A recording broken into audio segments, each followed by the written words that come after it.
Hello बच्चों, welcome to Nandan Coaching Zone. आप सभी लोग ज़रूर मेरे साथ अच्छे से हिंदी पढ़ रहे होंगे और हिंदी में मैं आप लोगों को इस वक्त क्या पढ़ा रही हूँ, कारक और विभक्ति पढ़ा रही हूँ।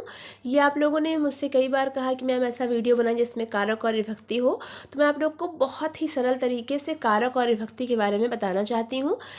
आप लोग वीडियोस को पूरा देखा करिए बच्चों, ताकि आप लोग कोई भी स्टेप मिस ना करें, क्योंकि एक क्वेश्चन कहीं से भी कभी भी आ सकते हैं और ये क्वेश्चंस जो होते हैं वो एग्ज़ाम में मार्क्स अच्छा दिलवाते हैं बच्चों।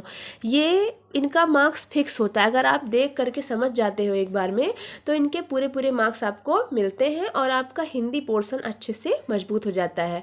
तो मैं आपसे इतना ही कहना चाहूँगी कि आप अपने हिंदी की तैयारी मेरे ऊपर छोड़ दीजिए, एकदम निश्चिंत होकर मेरे साथ तैयारी करते रहिए। हिंदी व्याकरण आपका अच्छे से मजबूत हो जाएगा, इतना मेरा वादा है बच्चों।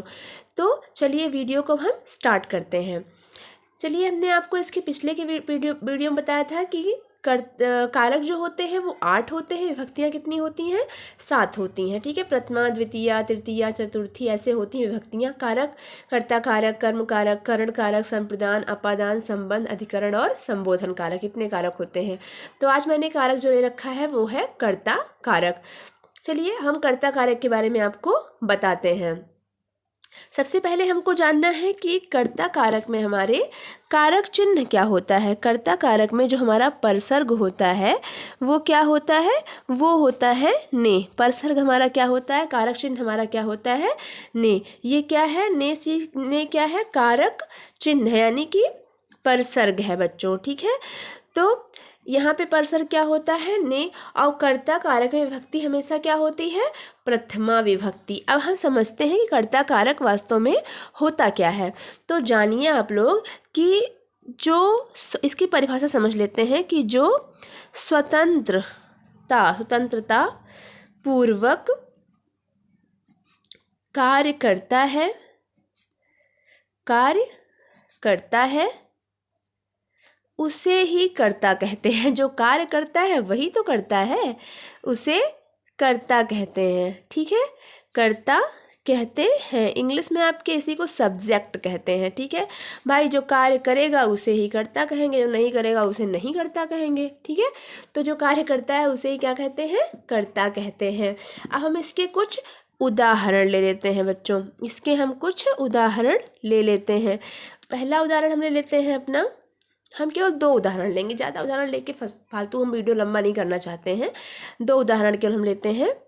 राम, बहुत फेमस उदाहरण है, राम ने रावण को मारा। राम ने रावण को मारा, एक ये हो गया। ठीक है, दूसरा हम देख लेते हैं, राम को ही ले लेते हैं। राम खेलता है, मानो हमने ले लिया राम खेलता है। देखिए हमने इसमें कुछ डिफरेंट चीज़ लिया है बच्चों, आप थोड़ा दिमाग आपका घूमना ज़रूर चाहिए, क्योंकि जितना हम दिमाग का यूज करते हैं दिमाग हमारा उतना ही ग्रो करता है, बढ़ता है। ठीक है, साइंस के स्टूडेंट होंगे आप लोग तो ज़रूर समझेंगे कि जितना हम दिमाग का प्रयोग करते हैं उतना हमारे माइंड में न्यूरॉन्स की संख्या बढ़ती है। ठीक है, तो समझिए यहाँ पर हमें 2 परसर्ग मिल रहे हैं। कौन कौन सा? ने और को। कौन कौन संबंध मिल रहा है? कौन कौन से परसर्ग मिल रहा है हमको? 2 परसर्ग मिल रहे हैं। तो राम ने रावण को मारा, तो यहाँ पर एक तो हमें दिख रहा है ने, दूसरा को। इसके पिछले वीडियो में हमने देखा था कि जहाँ पर ने आता है वहाँ पर होता है कर्ता कारक और जहाँ पर को आता है वहाँ पर होता है कर्म कारक। लेकिन यहाँ पर हम इसको समझेंगे। पहला परसर्ग हमारा क्या है? ने है। पहला परसर्ग हमारा क्या है? ने है। तो ने से सीधा हमको समझना है कि यहाँ पर कारक कौन सा है बच्चों? कर्ता कारक है। कौन सा कारक यहाँ पर है? हमारा कर्ता कारक है। और कर्ता कारक में हमेशा विभक्ति कौन सी होती है?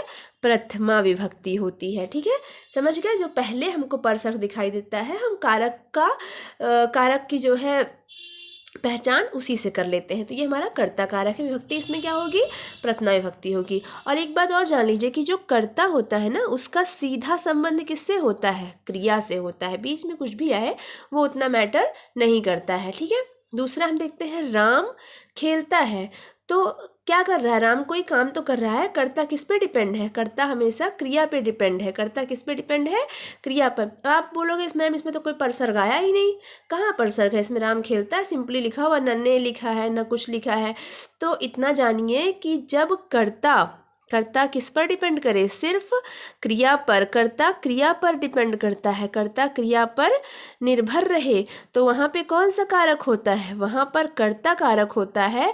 विभक्ति कौन सी होती है? प्रथमा विभक्ति होती है। ठीक है, जहाँ पर कर्ता क्रिया पर निर्भर करता है वहाँ पर कर्ता कारक होता है और प्रथमा विभक्ति होती है। और दूसरा पहचान क्या है कि जब हमको ने शब्द दिख जाता है तो वहाँ पर कौन सा कारक होता है? कर्ता कारक। चलिए हम आप लोग की सुविधा के लिए एक उदाहरण और ले लेते हैं। जैसे यहाँ पर हम देखते हैं, उदाहरण ले लेते हैं, राम पुस्तक पढ़ता है। देखिए राम पुस्तक पढ़ता है तो राम के बाद में क्या आ रहा है? पुस्तक। क्या कर रहा है? राम पुस्तक को पढ़ रहा है। तो यहाँ पर सीधा क्रिया राम किस पर डिपेंड करता है? पढ़ने पर। मतलब वो कुछ भी नहीं कर रहा है लेकिन वो क्या कर रहा है? पढ़ रहा है। अब वो पुस्तक भी पढ़ रहा हो सकता है, कोई अखबार भी पढ़ रहा हो सकता है, फेसबुक में कोई कहानी पढ़ रहा हो सकता है, कुछ भी पढ़ रहा हो सकता है, लेकिन उसका मेन काम क्या है? पढ़ना।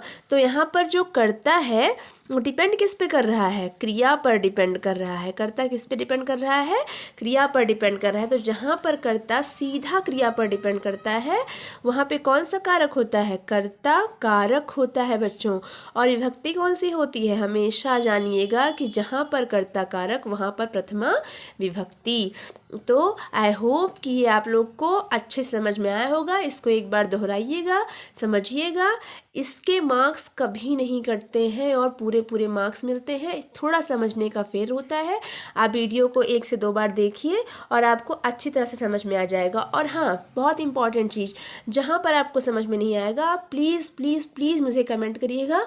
मैं वहाँ वही पॉइंट आपको अगले वीडियो में समझाऊँगी बच्चों। ठीक है, मेरा फंडा पढ़ाने का ये है कि मैं बच्चों को बार बार बताती हूँ। एक बार समझ में नहीं आता तो मैं उसको 2 या 3 बार बताने की कोशिश करती हूँ। इससे ज़्यादा ये बताती हूँ ताकि जब तक कॉन्सेप्ट क्लियर नहीं तब तक पढ़ाई फिनिश नहीं। Okay, keep learning. Thank you.